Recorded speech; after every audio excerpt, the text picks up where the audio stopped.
اللہ الرحمن الرحیم ناظرین، ہٹ سٹوری کے ساتھ میں ہوں شمشاد مانگٹ۔ ایک دو دن پہلے تک خبریں آ رہی تھیں کہ الیکشن کمشنر نے استعفیٰ دے دیا، چیف الیکشن کمشنر راجہ سلطان سکندر نے۔ پھر 24 گھنٹے پہلے خبر آئی کہ چیف الیکشن کمشنر اور ان کی پوری کابینہ، یعنی ساتھ ان کے جو الیکشن کمیشن کے 4 ممبران ہیں، انہوں نے بھی استعفیٰ دے دیا، لیکن اس کی تصدیق نہیں ہوئی۔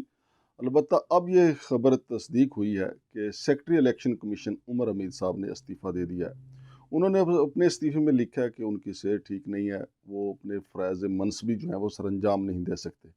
اور الیکشن کمیشن آف پاکستان کی طرف سے ایک تفصیلی پریس ریلیز بھی جاری کی گئی ہے، جس میں یہ کہا گیا ہے کہ عمر حمید صاحب جو ہیں وہ بڑے محنتی اور بہت اچھے آفیسر ہیں، اور وہ بیمار تھے، ہسپتال میں بھی داخل رہے، لہٰذا ان کی صحت اجازت نہیں دے رہی تھی، اس لیے انہوں نے یہ استعفیٰ دیا ہے، جسے چیف الیکشن کمیشن نے ابھی تک قبول نہیں کیا،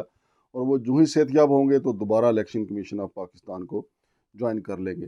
اور الیکشن کمیشن کی اسی پریس ریلیز میں یہ بھی کہا گیا ہے کہ الیکشن کمیشن جو ہے وہ پوری طریقے سے فعال ہے، بہترین کام کر رہا ہے، اور 2 اسپیشل سیکرٹری جو ہیں وہ الیکشن کمیشن میں اس وقت اپنے فرائض منصبی سر انجام دے رہے ہیں۔ تو ناظرین، یہ چونکہ کئی دنوں سے کھچڑی پک رہی تھی، اور میرے ذرائع نے یہ بتایا ہے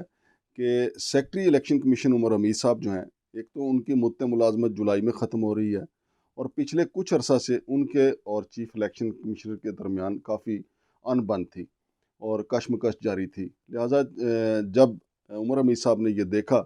کہ ان کی بات کو اہمیت نہیں دی جا رہی، ان کی بات کو وزن نہیں دیا جا رہا، تو انہوں نے مستعفی ہونا یا استعفیٰ دینا بہتر سمجھا۔ تاہم چیف الیکشن کمشنر نے ابھی ان کا استعفیٰ منظور نہیں کیا،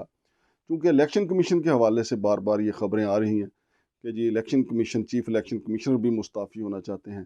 اور وہ اپنی پوری کابینہ کے ساتھ مستعفی ہونا چاہتے ہیں۔ اور یہ اس خبر کو زیادہ تقویت اس وجہ سے ملی تھی جب سینٹ میں یہ قرارداد منظور ہوئی کہ الیکشن کو 8 فروری کے جو الیکشن ہے ان کو ملتوی کر دیا جائے، اور یہ کہا جا رہا ہے، کچھ لوگوں کا خیال ہے کہ اگر چیف الیکشن کمشنر مستعفی ہو جائیں اور ان کے ساتھ باقی ممبران بھی مستعفی ہو جائیں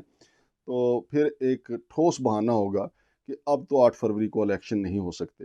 ایک قرارداد تو آئی ہے سینٹ میں کہ جی الیکشن نہیں ہونے چاہیے، اور دوسری سینیٹر مشتاق جن کا تعلق جماعت اسلامی سے، انہوں نے بھی ایک قرارداد سینٹ میں پیش کی ہے، جس میں انہوں نے کہا ہے کہ الیکشن بر وقت ہونے چاہیے، یعنی 8 فروری کا جو متعین کردہ وقت ہے وہ پہلے بھی تاخیر سے ہی ہے، کیونکہ 90 دن کے اندر جو آئین کہتا تھا اس پہ تو ہم نے عمل درآمد نہیں کیا، لیکن سینیٹر مشتاق کی جو قرارداد ہے ان کا بھی مطالبہ یہی ہے کہ 8 فروری کو الیکشن ہونے چاہیے۔ بہرحال اس وقت ایک کشمکش ہے، کوئی ایسی نادیدہ قوت ہے جو الیکشن نہیں کروانا چاہتی، اور جو کھوجی ہیں وہ کھوج لگا رہے ہیں کہ چونکہ بڑی باریک واردات کے ساتھ سینٹ میں جو الیکشن کے خلاف قرارداد منظور کروائی گئی تھی، اس میں ہم نے آپ کو پہلے بھی بتایا تھا کہ صادق سنجرانی جو چیئرمین سینٹ ہیں، انہوں نے جمعے سے پہلے کچھ سینیٹروں کو، اپنی من پسند سینیٹروں کو روکے رکھا، اور پھر اچانک جو ہے جمعے کے بعد انہوں نے یہ اجلاس، غیر متوقع اجلاس منعقد کیا،